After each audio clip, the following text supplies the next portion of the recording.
Yes. Stephen's nephew, Casey Weatherington, is in the hospital in Nashville. He had blood clots that run the length of both of his legs. And so they had put him on blood thinners and sent him home. But they sent him, he went back to the hospital yesterday and they transferred him to another hospital, and they've done a procedure where they were removing the blood clots that are in both legs because the blood thinner didn't seem to be working. And the doctor said as they were removing the clots, more clots were forming. So he's got to see a hematologist before they're going to let him go home.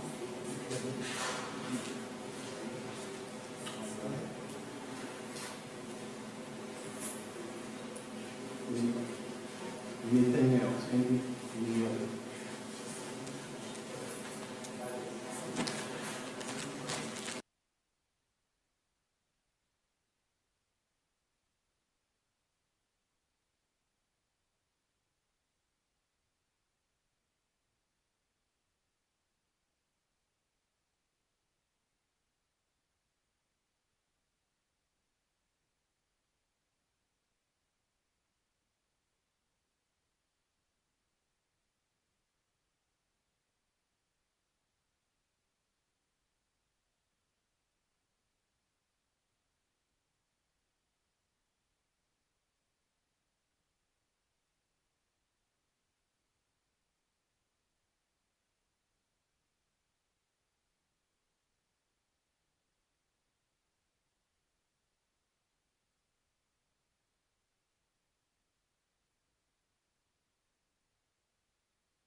one group of people or one family to fulfill his promise to bring salvation to mankind.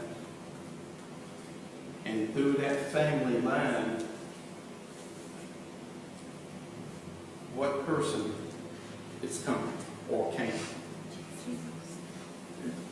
Well, Christ, back in Genesis 22, I think verse 18, God told Abraham that through a seed, one seed, all the families of the earth will be blessed.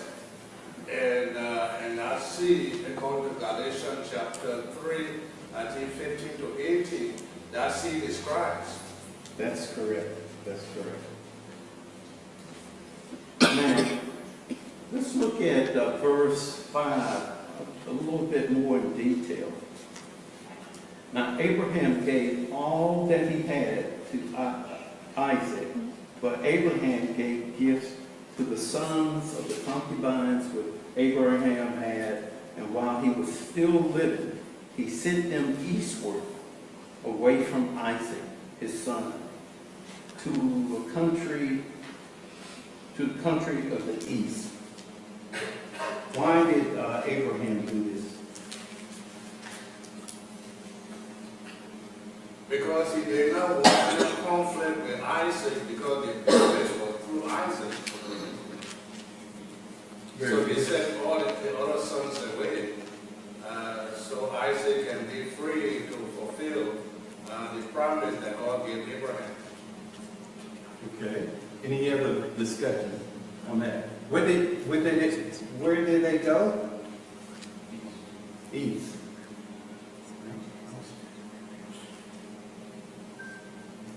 Okay, it's not moving. There we go. So if you look at this map, Isaac and Abraham was at the time living in Beer Harbor area, and Abraham gave gifts and provisional to his sons by Ketchner, and they all went east. And the east is the Arabian Desert area. Okay?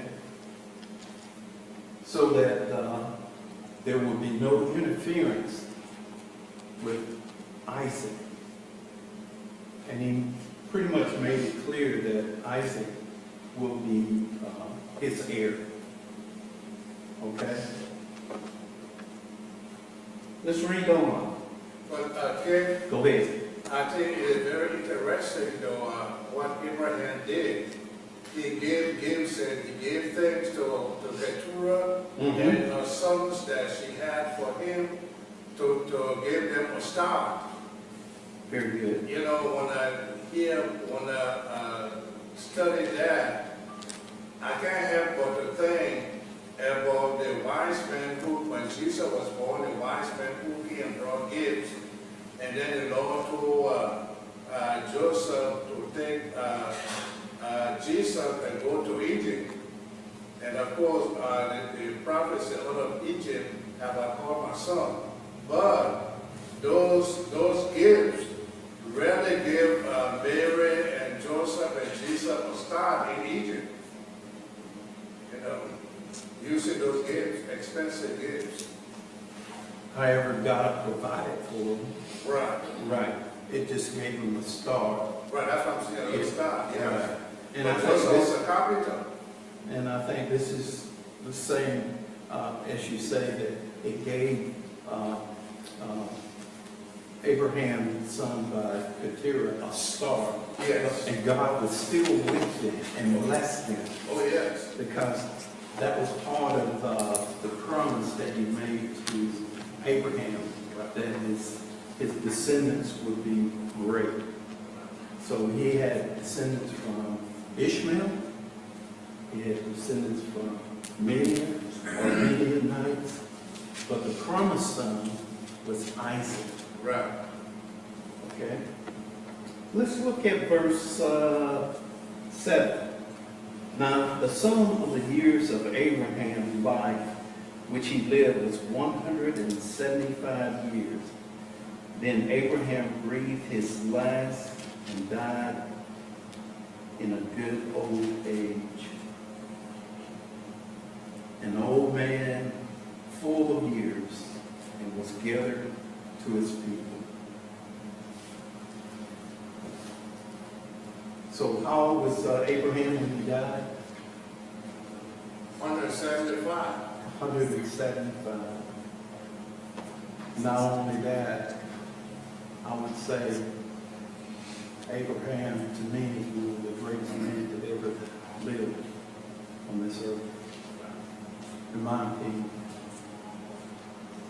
Any thoughts, or why do you think Abraham would be one of the greatest men that ever lived in history?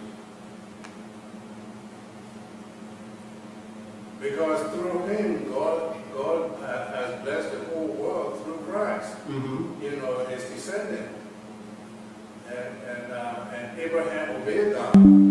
Yes. God told Abraham he obeyed God, and it was imputed to him for righteousness. Yeah. And that's why Romans chapter 4 says.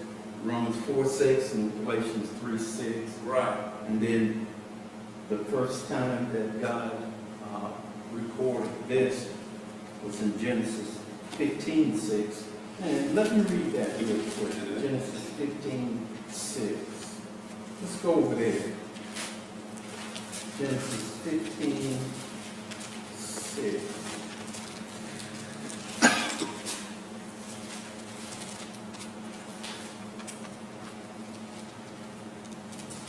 Then God brought Abraham outside and said, "Look down toward the heavens and count the stars. If you're able to number them," he said to him, so shall your descendants be. And he believed in the Lord, and he accounted it to him for righteousness. Righteousness, right. And,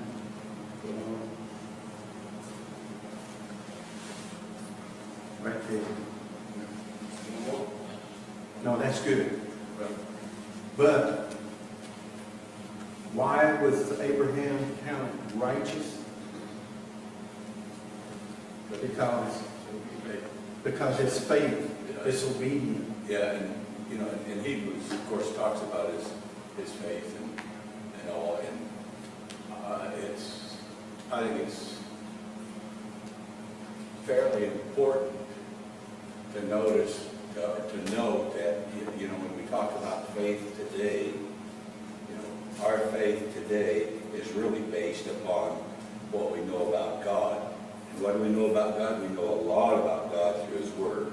There's a lot we don't know, but we know an awful lot about God. Abraham knew nothing, and yet he had faith. So I think that's significant. When we talk about Abraham's faith, and we try to compare it, our faith today doesn't compare. Very good, very good. Was Abraham perfect? No. No.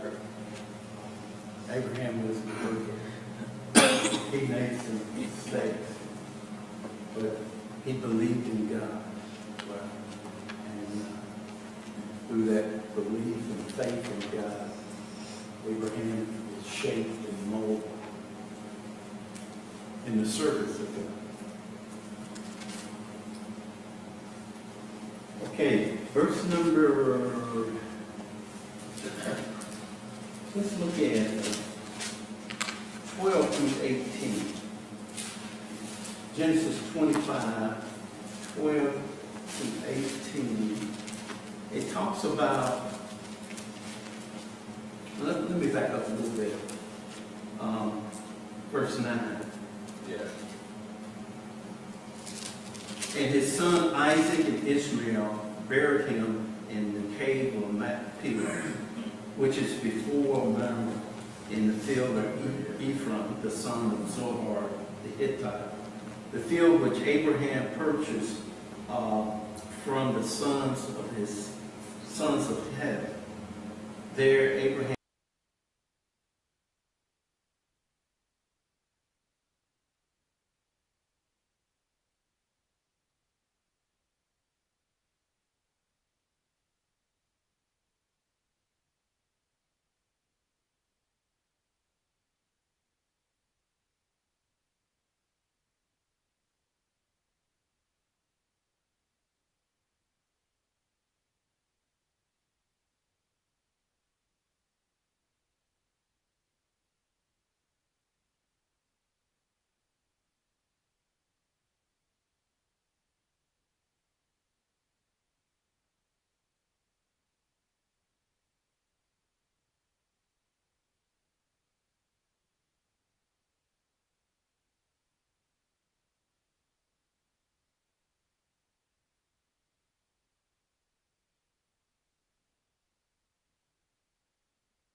say, the children struggled together within her. Right. And she said, if all is well, why am I like this?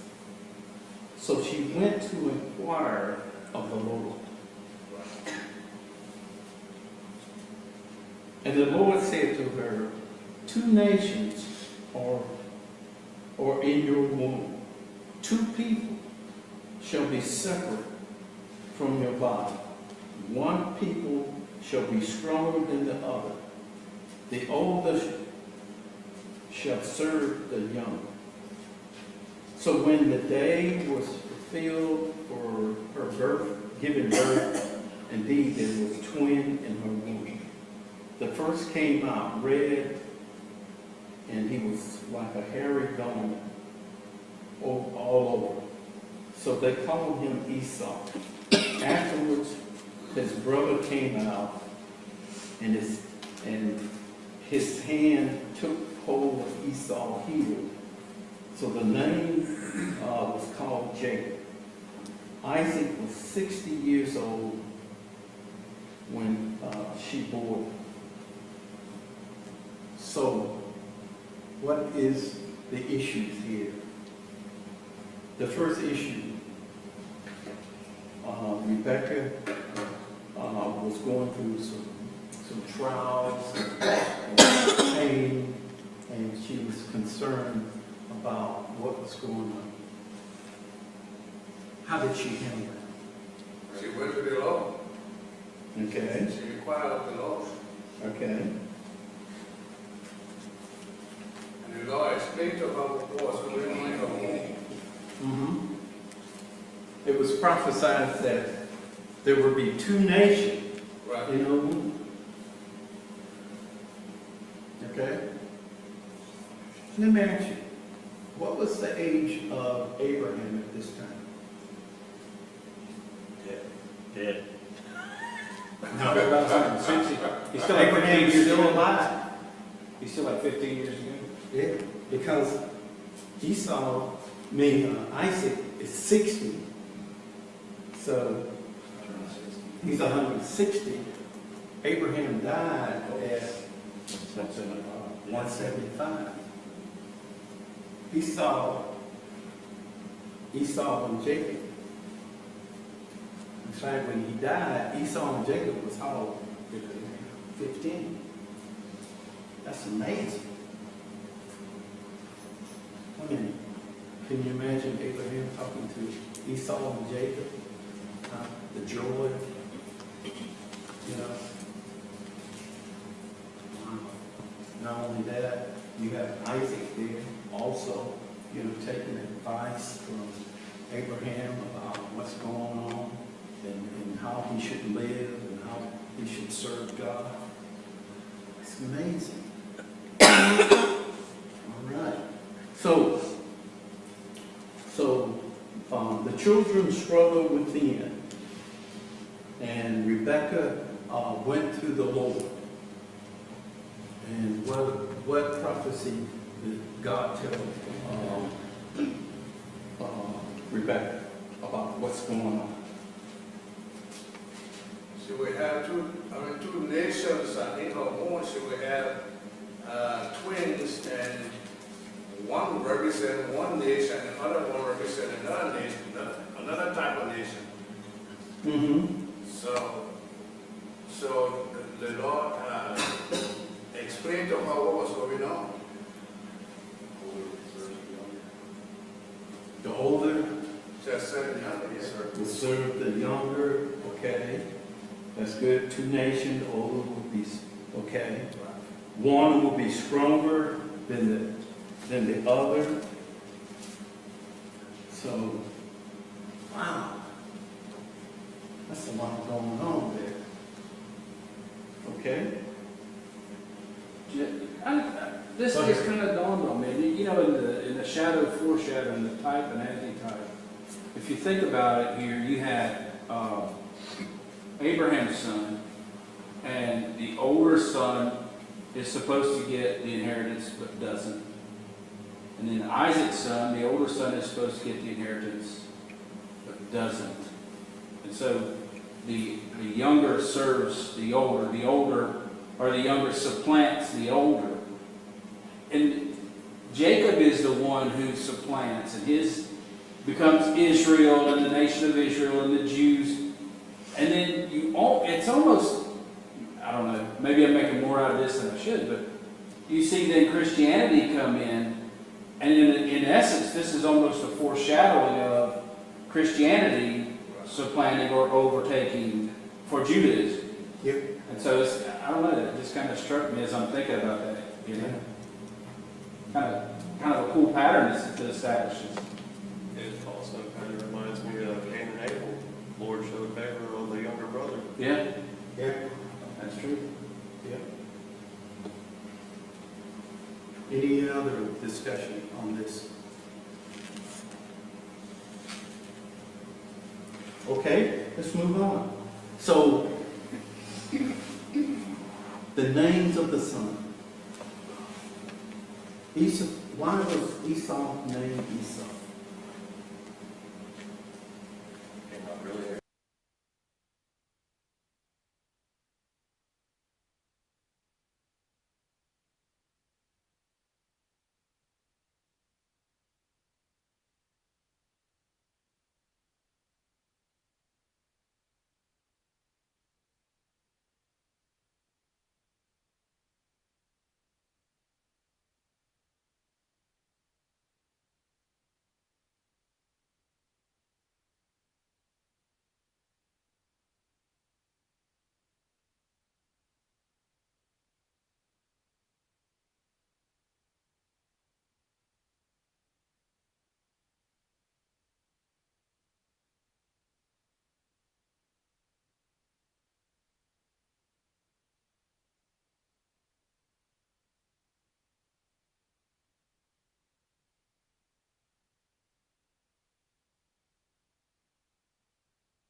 Mom's boy. I would say mom's boy. Yeah. What are some of the characteristics of a mom's boy? You gotta watch out for them. You gotta watch out for them? Okay. What else? Sissy. Huh? He was a sissy. Tell us that. Sissy? What's the characteristics of a mom? Uh-huh. Okay. More characteristic of Jacob. What type of fellow was he? They would probably listen better. He listened. He's quiet. Quiet. It was kind of a meek person, but sneaky to boot. John, what you say? John? I was saying he was in touch with his feelings. Yeah, he was in touch with his feelings. Okay. He was funny. All right. Yeah. Look at verse 28. Isaac loved Esau because he ate of his game, but Rebekah loved Jacob. What's going on? Similar favoritism. Favorites. It's funny, I want to give like, you know, it's like Haley and Buddy. Haley's more like me, Brandon's more like Christian. It's funny how two that come out the same room can be. Yeah. Complete Yeah. opposites sometimes. Okay. So Esau is the type of guy, he's a hunter, he's adventurous, he's out there, you know, he might be gone a week. He's running into the game, you know. Not only that, you know, his dad liked the food he cooked, or whatever. He'd be saying, Isaac loved what? He loved to eat his game, or his deer, or whatever. But you got Jacob, he's a sissy, or he's a mild man. He listens. But and he's Rebecca's favorite. And what do you think Rebecca is telling Jacob? In my Bible, the way you cross-reference mild man, it says complete. Complete. But one thing, Rebecca taught Jacob how to cook. Yes, To fulfill needs. because he's around the house, right? Right. He's listening, he's around the house, Because he's a he's hearing things. Well, wait a minute, Stephen, you got something. I was laughing at somebody. I didn't say it. I mean, right? Yeah, he's around the house.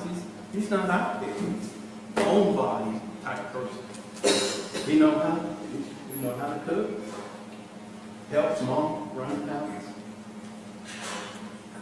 How many times did Rebecca tell Jacob about how she married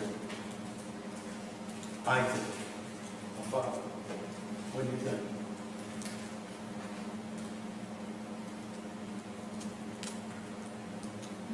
Any question? I mean, any discussion? You think because Jacob was at home all the time, he was listening to his mom, and Rebecca told him about the story, how your grandfather sent a servant to come get me, to be part of this family, to serve God, those sort of things. And Mary and Martha. Yeah, You know, right. And Esau, where Esau? he was out in the world. He was out there hunting. He's out there shooting game. He's out there. Okay? And then, again, Isaac loved Esau. Rebekah loved Jacob. It's a combination of something brewing. One thing I get from this is Huh? that Isaac, he really liked wild meat. Yeah. Like to eat wild meat. Right. And so as Esau would kill and bring the wild meat home and cook it, he would be happy to eat the wild meat. Okay. But from a parent point of view, should they be favorites? What's going to happen? Huh? Jealousy. Jealousy. You're going to have strife. Yeah.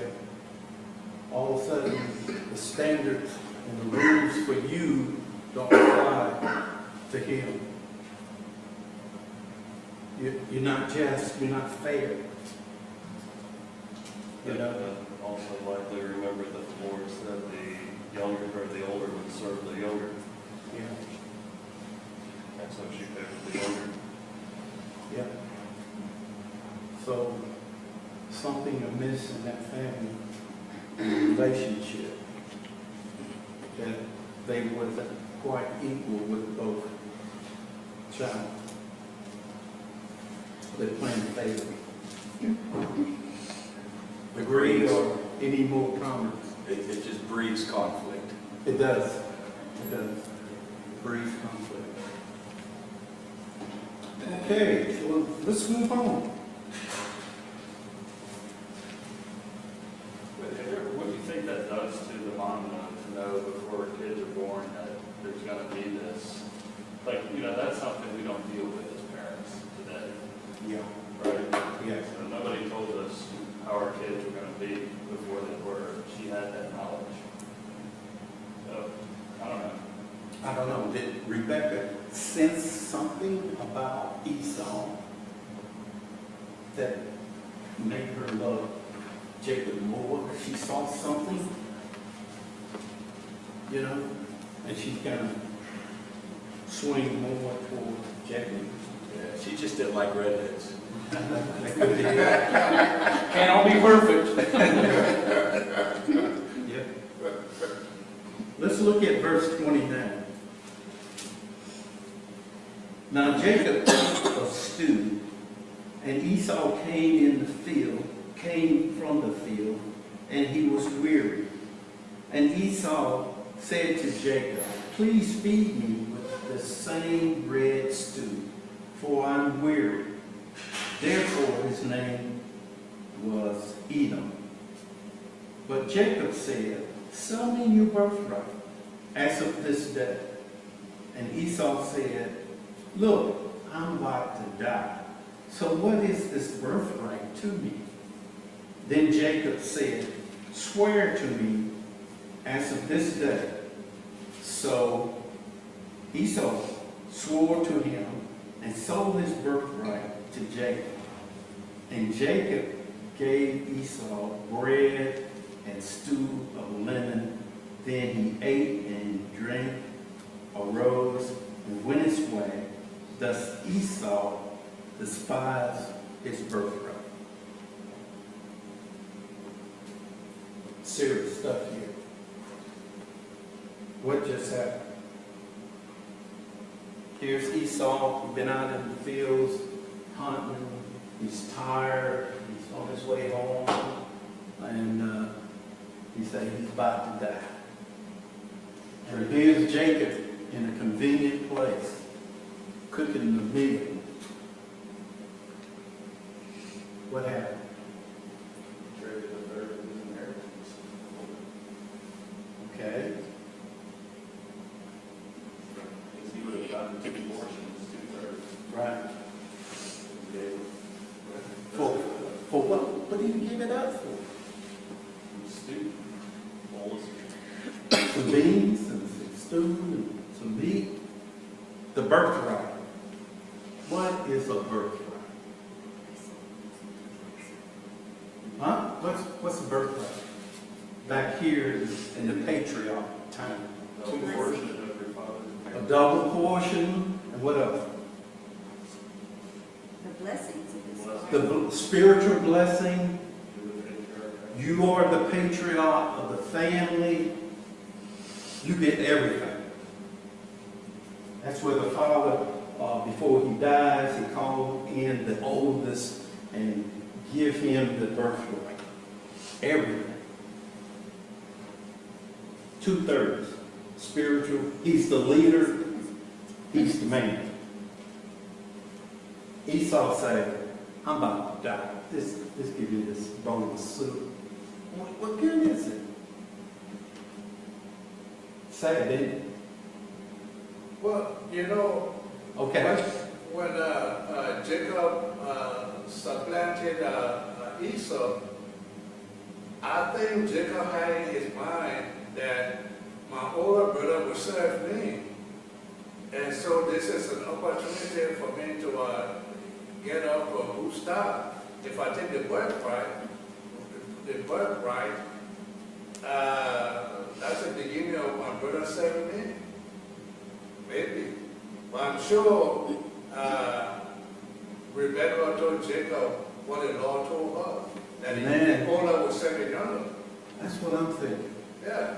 That's what Rebecca yeah. schooled Jacob about the importance of a birthright, about being the head of the family, the obligation to God, the coming of spiritual gifts.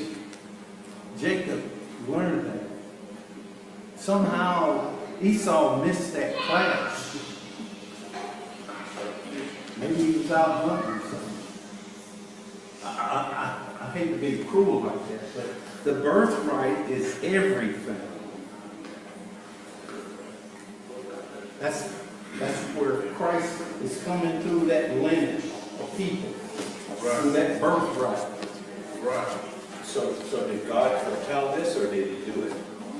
Yes, it's even verse 23. Remember, 2 nations in your womb, 2 people shall be separated in your body, 1 person. 1 people shall be stronger than the other, and the older shall serve the younger. And that's what Rebecca got from God. And she inquired, what's going on?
From Jerusalem to Jericho.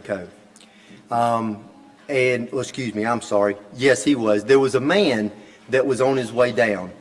And this man gets robbed and beat and stripped his clothes from him. And we're also in Luke 10, right around 25 to 37, somewhere thereabouts and everything. So as this man comes down, he gets robbed and beaten, taking his clothes, they take his money, not doing good, beat him up pretty bad. So there's a few other people that are involved with this lesson here as they're coming through. So there's a priest that comes by. The priest comes by and kind of looks at him and sees him, kind of shrugs his nose up at him and turns away and goes on the other side of the street. And then there's a Levi that comes down, kind of does the same thing, kind of shrugs his nose up, doesn't really want to look at him, stay away from him, goes around him on the other side of the road. And then there's a good Samaritan that comes by. There's a Samaritan. The Samaritan comes by. Now, we kind of have to get a little bit of background of the Samaritan. The Samaritans, they were not necessarily bad people, but they were people that you didn't want anything to do with. They didn't jihad real good with the Jews. The Jews didn't want anything to do with them. They were bad people. They kind of worshiped other things. They had a different temple. They didn't believe the same thing. So it was a totally different person, and it was somebody that you would not have liked. Like the Jews didn't even want to have the word Samaritan come out of their mouth. It was just, I don't even want to talk about it. So you have this Samaritan that comes by, and he sees this guy here. And it doesn't say that he was a Jew, but the more looking into it, I kind of figured out that it would have been a Jew, more than likely would have been a Jew that was there on the side of the road that was beat up, and clothes were taken from him, and his money was taken from him. So this Samaritan stops, gets him up, takes care of his wounds, puts him on his beast, is what the Bible says. It would have been either a donkey or a horse of some sort.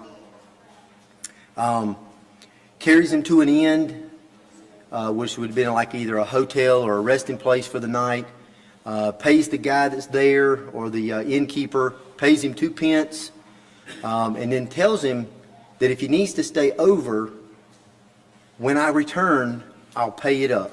I'll take care of whatever he owes when I come back. So you start thinking about this Samaritan and the good deeds that he does. So then I wanted to kind of back up and put it in today's time. Okay?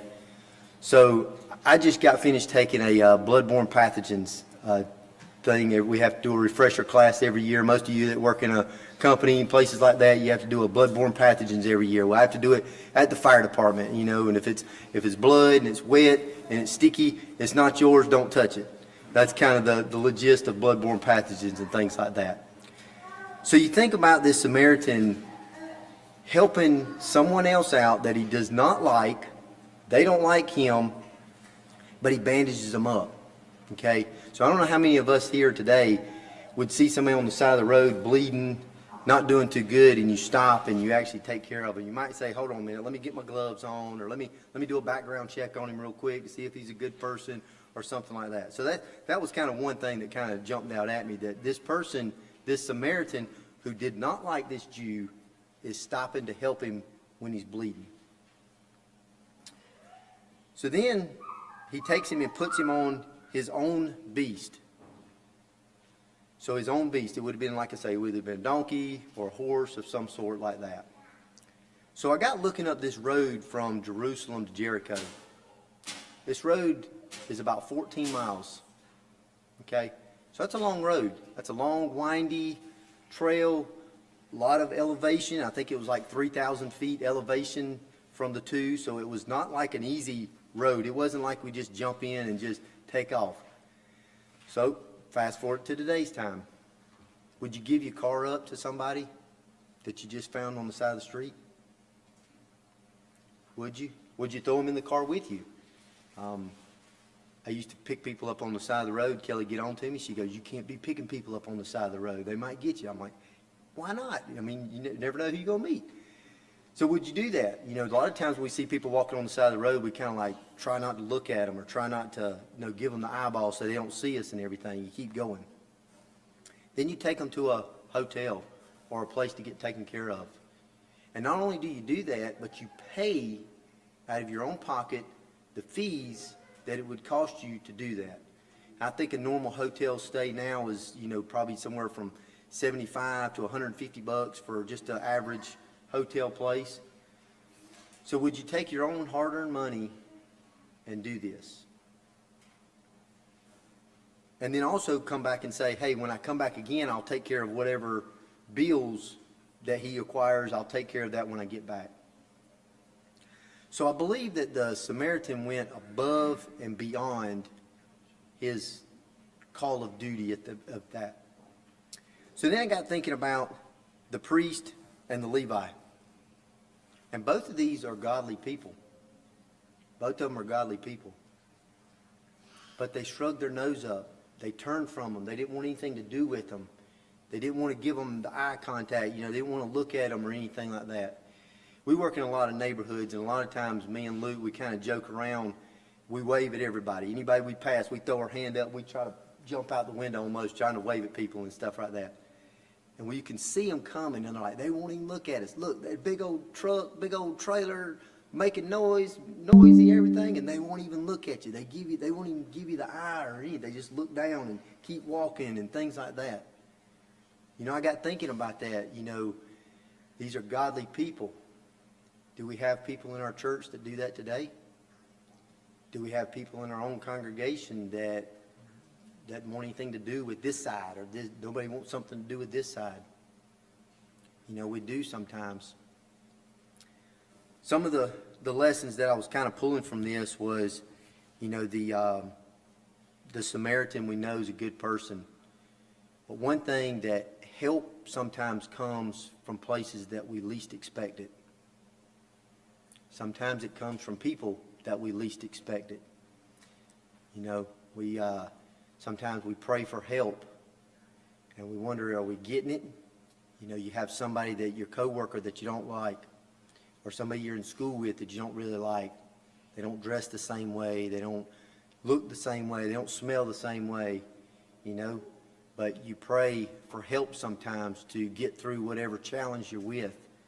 But sometimes the help that God gives us might not come from the person that we want it to come from. Sometimes that's the way it goes. I can't help but think, you reap what you sow. You reap what you sow. You do good things to other people, and you'll reap the reward from it. I know I had one of my customers just a week or so ago. He came outside, and I was working next door, and I was being kind of loud and noisy. I had my vacuum running, the blowers running, being real loud and noisy. And he came out there, and he wanted to talk to me about a few things, and then he kind of mentioned about his son. He said, well, my son's kind of resting. I said, oh, I'm so sorry. I didn't realize he was resting. He must work third shift. He goes, nah, he doesn't work third shift. I said, I'm sorry. I said, maybe his other job's busy. He's not really working or anything. I said, oh. I said, well, tell him to come out here. I'll put him to work. I said, tell him to come out here. He goes, he's kind of down on himself right now. He's kind of, he's just not feeling too good. He's just kind of down on himself. And before I could realize it, I said, well, you know what? If he'd go help somebody, he'd forget about himself. And the guy kind of looked at me. He goes, oh, well, yeah, I guess you're right. Sometimes we're too worried about the people that we don't like to help them. We're too worried about these things. However, we ask God for help. We ask God to help other people. We ask Him to help us through our day-to-day life. How can we expect to get those blessings if we're not willing to help other people? Take this, look at it. Like I say, if you can, Luke 10, around 25 to 37. Tonight, if you have any needs, if you wish to be baptized, to be closer to God, please come down, talk to us. We'll take care of this. If you feel like that you're, a Christian, you feel like you've fallen away, you're not helping people like you should, come and talk to us. Pray. We can pray for you, pray with you. But if you have a need, please come as we stand and sing.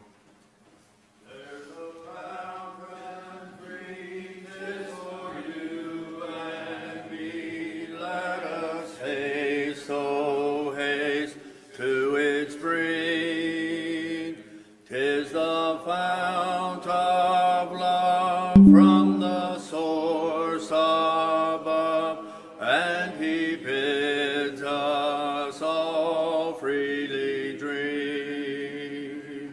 Will you come